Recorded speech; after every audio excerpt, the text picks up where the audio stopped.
Hi everyone. This week I'm going to share some of my story, and a lot of you probably know parts of it.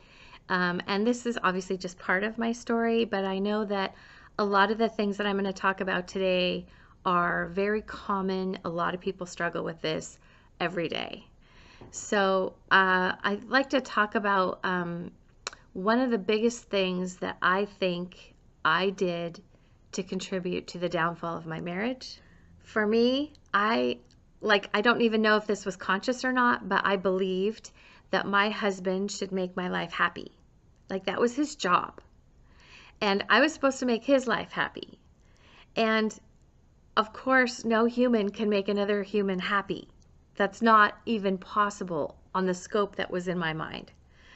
And that brought up a lot of disappointment because my expectations were not based in reality. I thought it should be a certain way, and it wasn't. And when that didn't happen, I was either blaming someone else or shaming myself because I didn't make it happen the way it's supposed to be, the way it should be. And that's such a twisted way to look at it. And right now, I'm going to read a section from the big book of Alcoholics Anonymous. It's kind of like the Bible of AA. And there's a section in it on page 417. If any of you happen to have the book, you can look it up. There's a section in it. It talks about acceptance, like accepting situations instead of having expectations that they should be a certain way.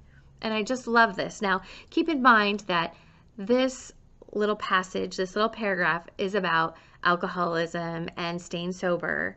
But I think I know it can apply to any situation, any expectation that I have that I want to release and settle into what God has for me.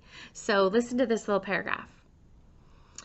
And acceptance is the answer to all of my problems today. When I am disturbed, it is because I find some person, place, thing, or situation, some fact of my life, unacceptable to me.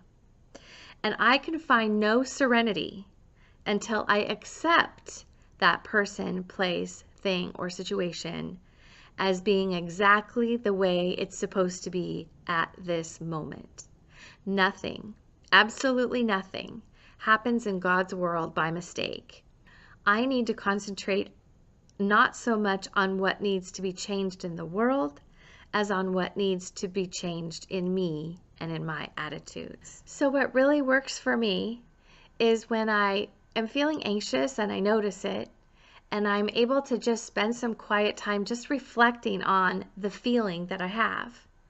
Spending time alone, quiet, thinking about, feeling the feelings, but also layering on top of that God's character, God's love for me, the way He's designed things to work in the world, and just sit with it.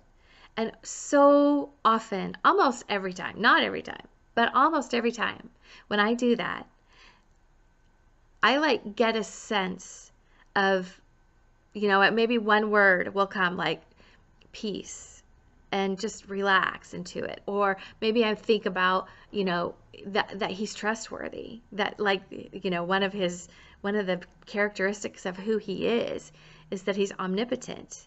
He has all power in the whole universe. So when I think of something like that, about who he is and about the situation that has me unsettled, there's something that transforms inside of me that I can just relax into. It's okay. Like in the big scope of things, of His kingdom and my whole life and living out my strength and my purpose, this situation that I find myself in that's unsettling me just seems to it doesn't necessarily go away, but it calms. It gets right sized. There's a perspective given that wasn't there before when I was reacting to it not being the way I thought it should be. It settles me down. So I'm going to read a section of scripture And this is out of 2 Corinthians, and it's chapter 10, verses 3 through 6. And this is out of the Message translation. And it says, "The world is unprincipled," which, oh, by the way, that's what I'm doing. I'm living unprincipledly when I'm getting all up in my emotions with things.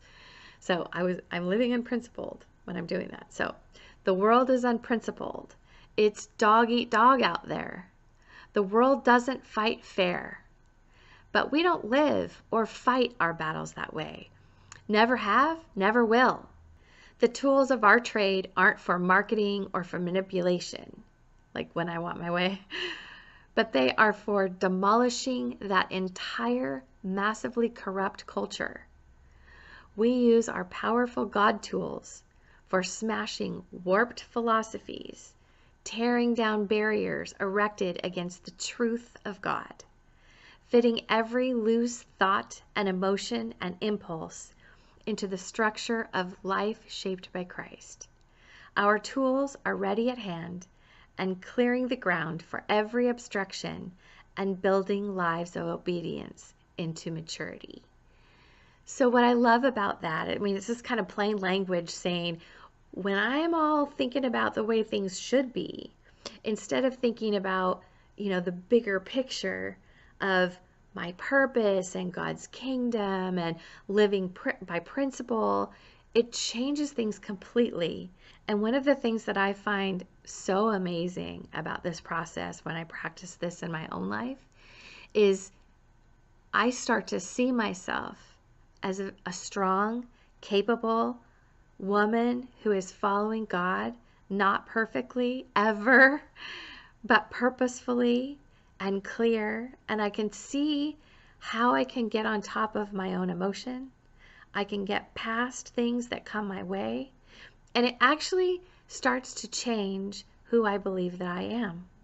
Because over and over, God is teaching me how to layer His truth on top of my expectation in life. And yes, every time I do it, I have to go through this process of struggling to let go of my expectation and first realize I'm doing it, right? That's huge, to be able to notice that I'm doing it and choose from an empowered place, which is a place of surrender, oddly enough.